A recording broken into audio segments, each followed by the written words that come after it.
میں بہک سکوں یہ مجال کیا، میرا رہنما کوئی اور ہے۔ نحمدہ ونصلی علی رسولہ النبی الکریم الامین، اما بعد فاعوذ باللہ السمیع العلیم من الشیطان الرجیم، بسم اللہ الرحمن الرحیم۔ قال اللہ تبارک و تعالی فی القرآن الحکیم، ان اللہ وملائکتہ یصلون علی النبی یا ایہا الذین آمنوا صلوا علیہ وسلموا تسلیما۔ الصلاۃ والسلام علیک یا رسول اللہ وعلی آلک واصحابک یا نبی اللہ۔ اللہ تعالیٰ کی حمد و ثنا سرور کونین جان عالم فخر موجودات حضرت محمد مصطفیٰ صلی اللہ علیہ وسلم اور آپ کے جمیع آل و اصحاب کی بارگاہ ناز میں انتہائی تعظیم و تکریم کے ساتھ درود و سلام کے نذرانوں کے بعد میرے لیے انتہائی عزت اور احترام کے لائق سامعین ذی وقار، میرے دینی اور یقینی دوستو، بزرگ اور بھائیوں، قرآن کریم فرقان حمید کی تفسیر کے حوالے سے اگلے درس کے ساتھ پھر حاضر خدمت ہیں انشاءاللہ العزیز۔ آج ہم سورہ الاعراف کے 17ویں رکوع اور 9ویں پارے کے 7ویں رکوع کی تفسیر آپ کے سامنے پیش کریں گے۔ اللہ تعالی ہمیں حق بات کہنے کی توفیق مرحمت فرمائے۔ 9واں سپارہ ہے اور 7واں رکوع ہے اس کا، اور سورہ الاعراف کا 17واں رکوع ہے۔ اللہ تبارک و تعالی ارشاد فرماتے ہیں، آیت نمبر 142 ہے، وَوَعَدْنَا مُوسَىٰ 30 لَيْلَةً وَأَتَمْنَاهَا بِعَشْرٍ فَتَمَّ مِيقَاتُ رَبِّهِ 40 لَيْلَةً وَقَالَ مُوسَىٰ لِأَخِيهِ ہارون اخلفنی فی قومی وَأَصْلِحْ وَلَا تَتَّبِعْ سَبِيلَ الْمُفْسِدِينَ۔ اور ہم نے موسیٰ سے 30 راتوں کا وعدہ فرمایا، ان میں 10 راتوں کا اضافہ کر کے پورا کر دیا، تو اس کے رب کا وعدہ 40 راتوں کا پورا ہو گیا۔ اور موسیٰ نے اپنے بھائی ہارون سے کہا کہ تم میری قوم میں میرا نائب بن کر رہنا اور اصلاح کرنا اور فسادیوں کے راستے پر نہ چلنا۔ یہ جو آیت مبارکہ ہے یہ ان تمام حالات و واقعات کے بعد کا واقعہ ہے کہ جب اللہ تعالیٰ نے بنی اسرائیل کو فرعون کے ظلم و ستم سے نجات دی۔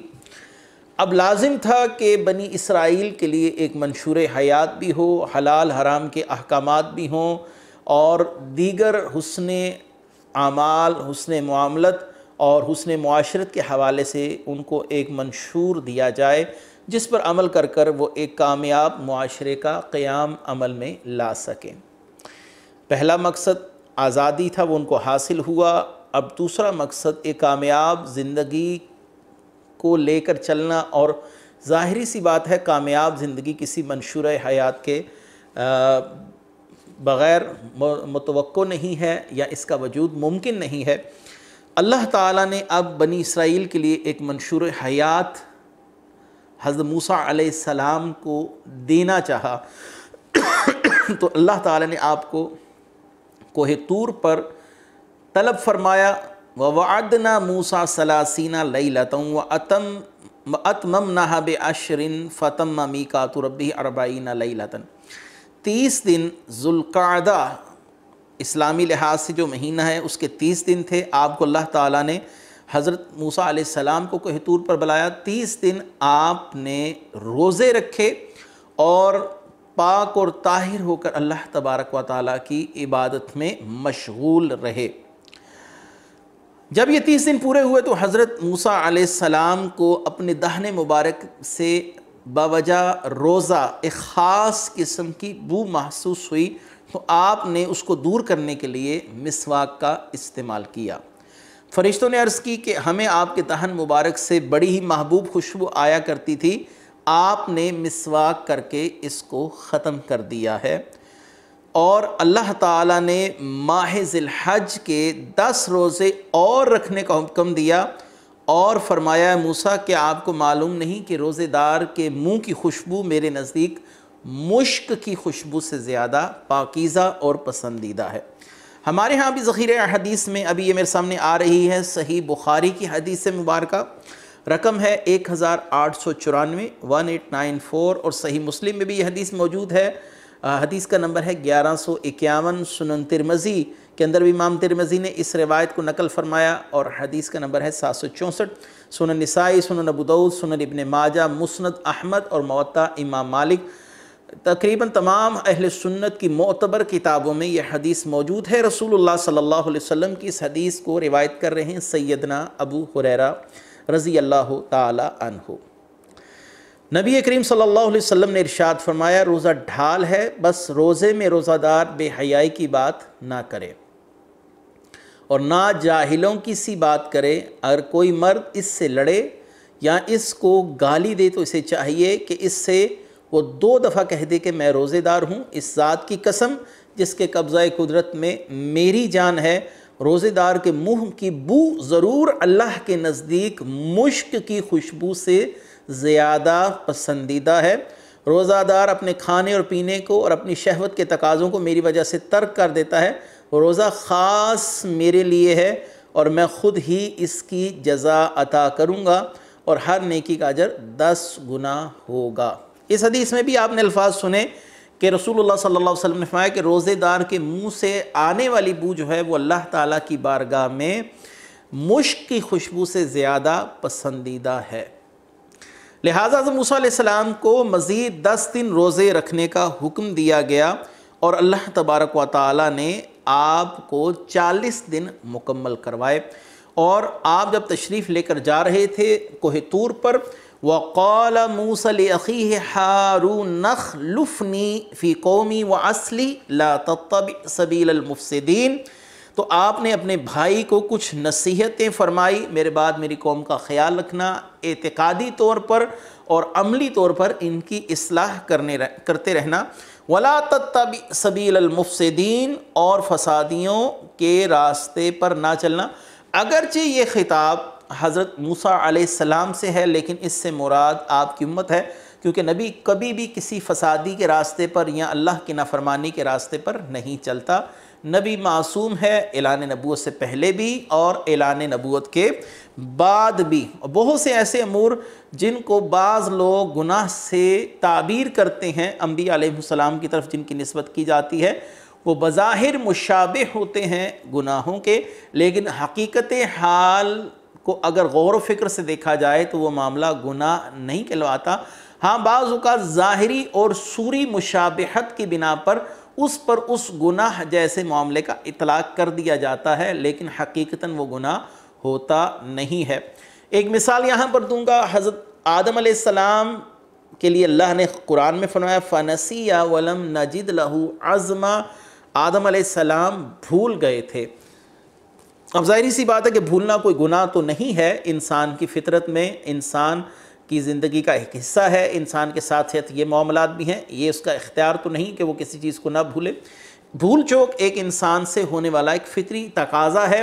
لیکن آپ نے اللہ تعالیٰ سے دعا کی ہے ربنا ظلمنا انفسنا، یا اللہ میں نے اپنی جان پر ظلم کیا، حالانکہ بھول جانا نہ گناہ ہے نہ ظلم ہے، چونکہ بظاہر مشابہت ہے کہ اللہ تعالیٰ نے ایک عمل سے منع کیا تھا، ایک خاص درخت کے پاس آپ تشریف نہ لے کر جائیے، اگرچہ آپ بھول سے اس کے پاس تشریف لے گئے، چونکہ بظاہر مشابہت اللہ کی نافرمانی کے معاملے جیسی نظر آ رہی ہے، تو آپ نے ربنا ظلمنا کہا، اور حقیقتاً یہ گناہ نہیں ہے، کیونکہ اگر کوئی شخص بھول کر پانی پی لے تو اس کا روزہ نہیں ٹوٹتا، کیونکہ بھول چوک جو ہے یہ اللہ کی بارگاہ میں معاف ہے۔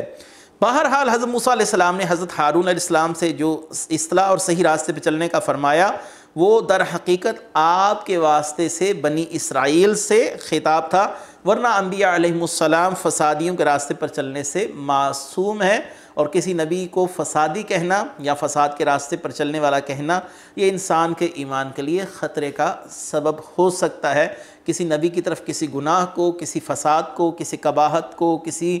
ایسی چیز کو نسبت نہیں دی جا سکتی جو ان کی شانوں کے منافی ہو۔ اگلی آیت مبارکہ ہے وَلَمَّا جَاءَ مُوسَىٰ لِمِيقَاتِنَا وَكَلَّمَهُ رَبُّهُ قَالَ رَبِّ أَرِنِي أَنظُرْ إِلَيْكَ قَالَ لَن تَرَانِي وَلَكِنِ انظُرْ إِلَى الْجَبَلِ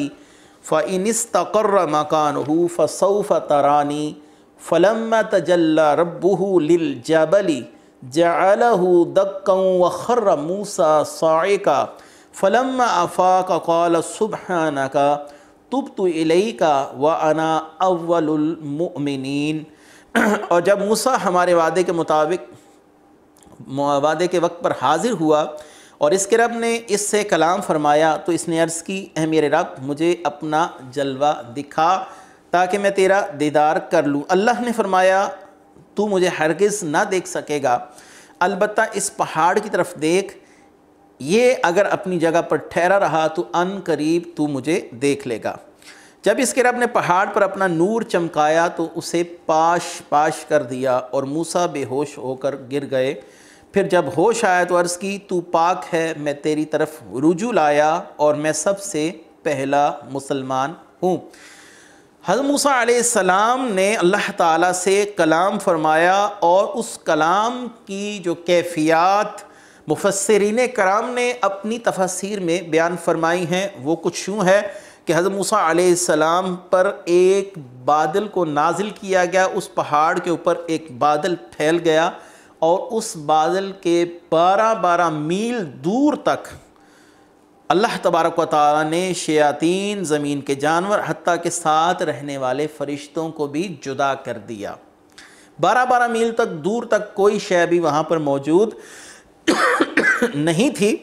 آپ کے لیے آسمان کھول دیا گیا، آپ نے ملائکہ کو ملاحظہ فرمایا جو صف باندھے کھڑے ہیں، آپ نے عرش الہی کو صاف ظاہر دیکھا، یہاں تک کہ لوح محفوظ پر چلنے والے کلموں کی آوازوں کو بھی سماعت فرمایا۔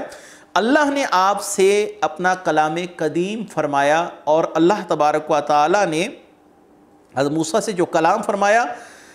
تو اس نے اپنا کلام کریم سنا کر نوازا۔ حضرت جبریل علیہ السلام باوجود یہ کہ آپ کے ساتھ تھے لیکن حضرت موسیٰ علیہ السلام سے جو کچھ فرمایا اسے حضرت جبریل علیہ السلام سماعت نہ فرما سکے۔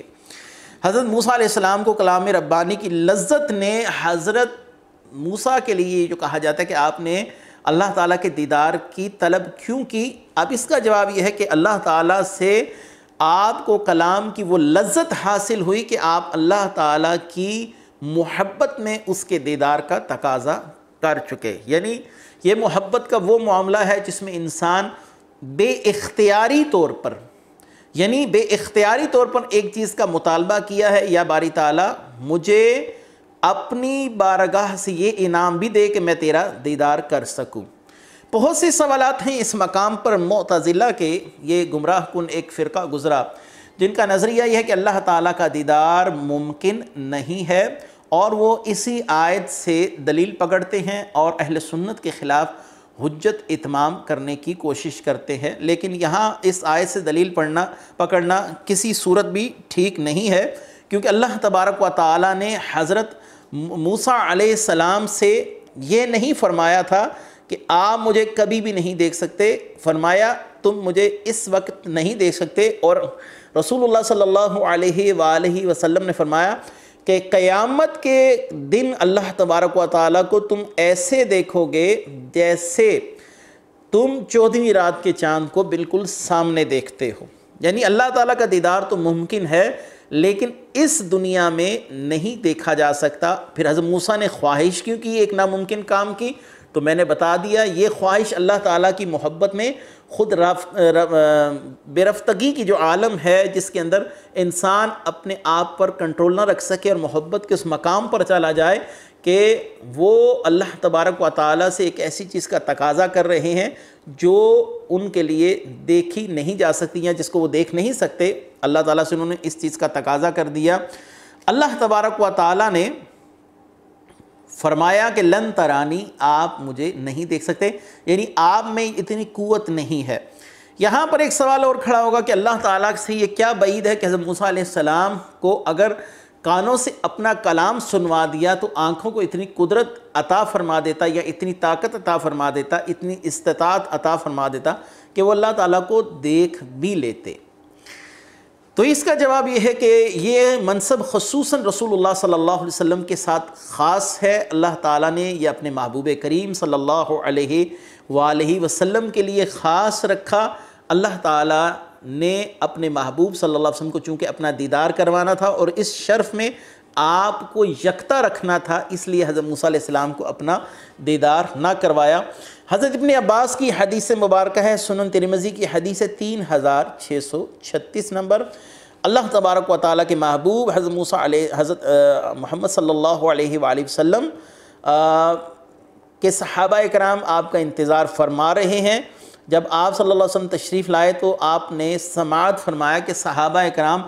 مختلف انبیاء علیہم السلام کو جو اللہ کی طرف سے انعامات دیے گئے ان انعامات پر گفتگو فرما رہے ہیں۔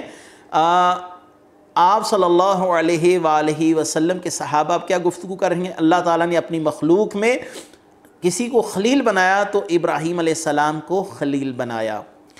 اور آپ دوسرے صحابی نے کہا اللہ تعالیٰ نے کسی کو اگر اپنا کلیم بنایا تو موسیٰ علیہ السلام کو اپنا کلیم بنایا۔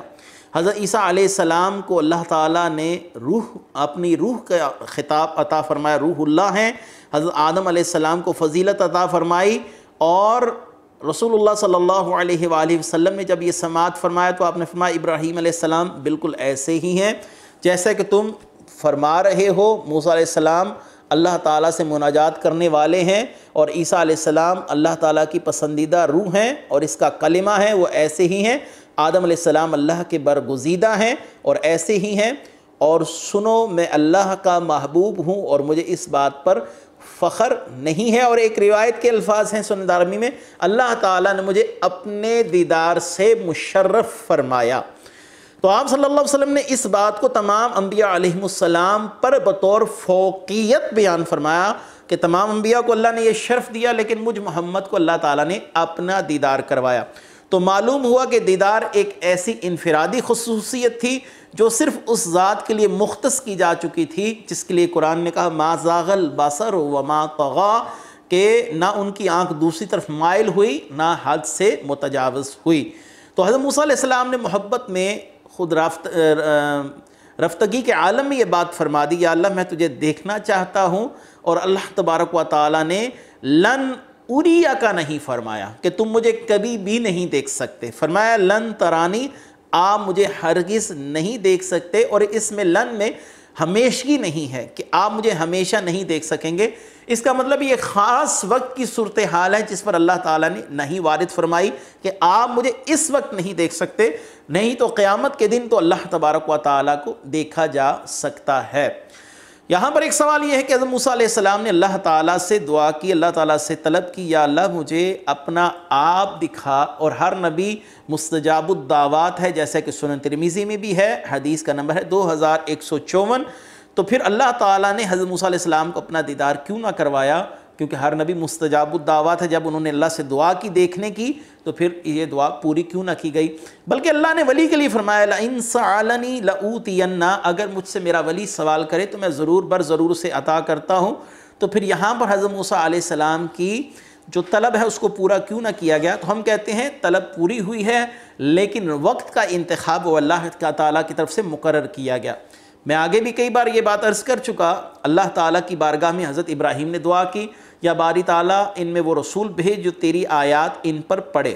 اب یہ دعا مکمل ہوئی، لیکن اس کی اجابت کا وقت 4000 سال کے بعد جا کر ظاہر ہوا۔ حضرت موسیٰ علیہ السلام نے جو اللہ تعالیٰ کی بارگاہ میں دعا کی اور اللہ تعالیٰ سے طلب کی کہ میں تیرا دیدار کرنا چاہتا ہوں، تو اس دعا کی اجابت کا جو مقام ہے وہ یقیناً روز محشر اللہ تعالیٰ ان کو اپنا دیدار ضرور کروائے گا۔ لیکن یہ اللہ تعالیٰ کی حکمت کے تقاضوں کے منافی تھا کہ اپنے محبوب سے پہلے کسی اور کو اپنے دیدار سے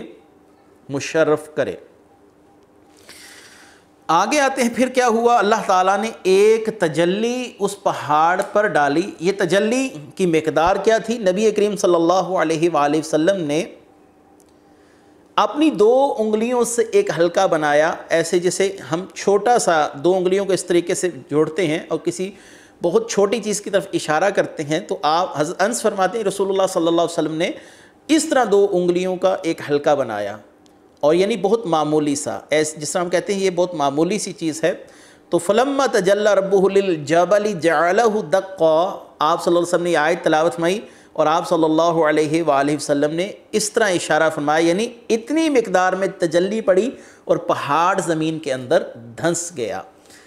یعنی بہت معمولی تجلی تھی۔ اور یہاں پر مفسرین نے ایک اور واقعہ بھی لکھا، اس تجلی کی روشنی کا جو اثر حضرت موسیٰ علیہ السلام کے چہرہ اقدس پر پڑا، جب آپ واپس تشریف لائے تو جو شخص بھی آپ کو دیکھتا وہ اس کی نظر زائل ہو جاتی۔ پھر آپ کو حکم دیا گیا کہ آپ اسی جبہ کو جو آپ اپنے بدن پر زیب تن فرما کر اللہ تعالیٰ کی بارگاہ میں حاضر ہوئے تھے، اسی کو اپنے چہرے پر ڈالیے۔ اللہ تبارک و تعالیٰ نے ان انوار و تجلیات کا جو اثر تھا اس کو پوشیدہ فرما دیا۔ اللہ تعالیٰ کا دیدار ممکن ہے، اور اس آیت سے اس میں کوئی دلیل نہیں ہے۔ تو اور دوسرا یہ ہے کہ اگر یہ بات ناممکن ہوتی تو حضرت موسیٰ علیہ السلام کو اس دعا کرنے سے ہی روک دیا جاتا۔ بہرحال حضرت موسیٰ علیہ السلام بے ہوش ہو گئے، اور 40 دن غالباً آپ کی بے ہوشی کا جو معاملہ ہے وہ ہے وَخَرَّ مُوسَىٰ صَاعِقًا،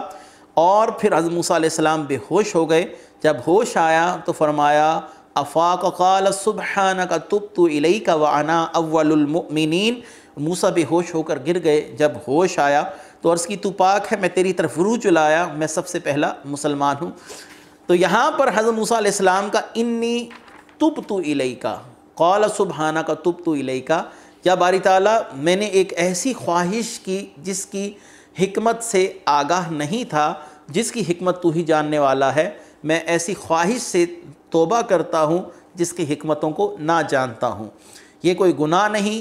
لیکن انبیاء علیہ السلام کا منصب اتنا بڑا ہے کہ جہاں پر کسی ایسے معاملے کو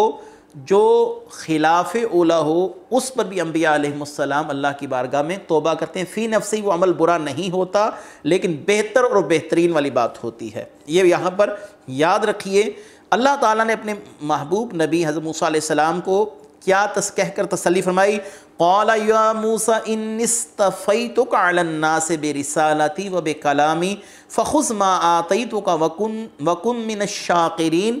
اللہ نے فرمایا موسیٰ میں نے اپنی رسالتوں اپنے کلام کے ساتھ تجھے لوگوں پر منتخب فرما لیا، جو میں نے تمہیں عطا فرمایا اسے لے لو اور شکر گزار بندوں سے ہو جاؤ۔ حضرت موسیٰ علیہ السلام کو اللہ تعالیٰ نے تسلی و تشفیع دی کہ ان انعامات کو دیکھیے کہ میں نے آپ کو رسالت اور نبوت کے لیے مختص فرمایا، یہ اتنی بڑی نعمت ہے، اس پر آپ شکر ادا کیجئے۔ اگرچہ موسیٰ آپ کو دیدار کا مطالبہ کرنے سے روکا گیا، لیکن میں نے تمہیں فلاں فلاں عظیم نعمتیں بھی تو عطا فرمائی، لہٰذا دیدار سے منع کرنے پر اپنا سینہ تنگ نہ کیجئے۔ تم ان نعمتوں کو دیکھو جن کے ساتھ میں نے تمہیں خاص کیا، اپنی رسالتوں کے ساتھ آپ کو لوگوں پر منتخب کیا، تمہیں مجھ سے بلا واسطہ ہم کلامی کا شرف عطا ہوا، دیگر انبیاء علیہ السلام سے میں نے فرشتوں کے ذریعے کلام کیا،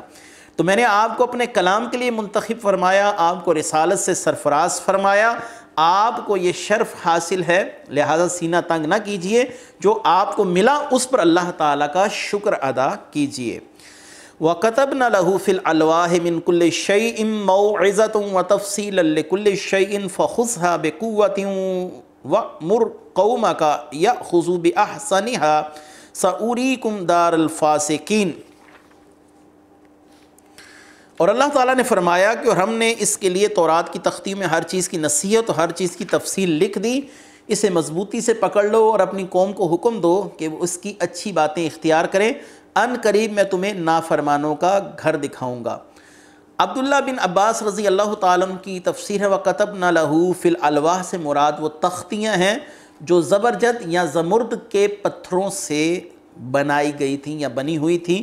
اور ان تختیوں سے مراد تورات کی تختیاں، حضرت موسیٰ علیہ السلام کے لیے تورات کی تختیوں میں لکھ دیا گیا، جن تختیوں میں تورات کو لکھا گیا وہ زمرد یا زبرجد کی تھیں۔ یہ دو پتھر ہیں، نہایت قیمتی پتھر ہیں، ان کو عمومی طور پر زیورات میں بھی استعمال کیا جاتا ہے۔ عید الاضحیٰ کا دن جو تھا، یعنی ایک پچھلا مہینہ پورا اور 10 دن ذی الحج کے، اب 10واں دن جو 40واں دن ہے، اس دن آپ پر اللہ تعالیٰ نے ان تختیوں کو نزول فرمایا، ان تختیوں کو عطا کیا۔ اب اس میں ہر چیز کی تفصیل ہے، اس سے مراد حضرت موسیٰ علیہ السلام کی قوم کے تمام پیش آمدہ مسائل کے تفصیلات کا ذکر تھا، حلال حرام، اچھی بری باتیں، نصیحت، والدین کے ساتھ حسن سلوک، حسن معاشرت اور حسن اخلاق کی تمام نصیحتیں وغیرہ وغیرہ، اور ساتھ فرمایا گیا قوت اور مضبوطی سے اس کو پکڑ لیجئے، پکڑ لینے سے مراد ہے اس پر عمل کیجئے اور ان کو اپنے ہاتھوں سے مت جانے دیجئے۔ اور اللہ تعالیٰ نے فرمایا سَأُورِيكُمْ دَارَ الْفَاسِقِينَ، ان قریب میں آپ کو نافرمانوں کا گھر دکھاؤں گا۔ نافرمانوں کے گھر سے مراد ایک تفسیر ہے مصر شہر دکھاؤں گا کہ فرعون اور اس کے ساتھیوں کے ساتھ کیا ہوا، اب ان کے گھر ویران پڑے ہیں، جو اللہ کی نافرمانی کرے اللہ تعالیٰ ان کو کیسے تباہ و برباد فرماتا ہے۔ اور ایک تفسیر یہ ہے کہ سَأُورِيكُمْ دَارَ الْفَاسِقِينَ، اس سے مراد جہنم ہے کہ جو لوگ آپ کی بات نہیں مانیں گے، اطاعت نہیں کریں گے، جیسے میں نے اپنے نافرمانوں کو جہنم میں جھونک دیا، وہ بھی ان قریب جہنم کو دیکھ لیں گے۔ دونوں تفسیریں یہاں پر مراد ہو سکتی ہیں۔ اگلی آیت ہے سَأَصْرِفُ عَنْ آیَاتِيَ الَّذِينَ يَتَكَبَّرُونَ فِي الْأَرْضِ بِغَيْرِ الْحَقِّ وَإِنْ يَرَوْا كُلَّ آيَاتٍ لَا يُؤْمِنُوا بِهَا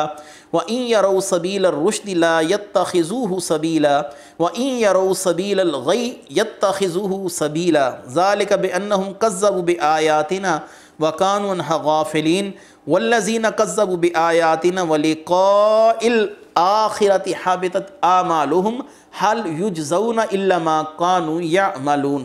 اور میں اپنی آیتوں سے ان لوگوں کو پھیر دوں گا جو زمین میں ناحق اپنی بڑائی چاہتے ہیں،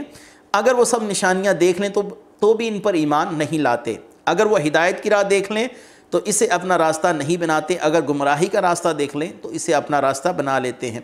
یہ اس لیے کہ انہوں نے ہماری آیتوں کو جھٹلایا اور ان سے غافل رہے۔ جنہوں نے ہماری آیتوں اور آخرت کی ملاقات کو جھٹلایا تو ان کے تمام اعمال برباد ہوئے، انہیں ان کے اعمال ہی کا بدلہ دیا جائے گا۔ سَأَصْرِفُ عَنْ آیَاتِي،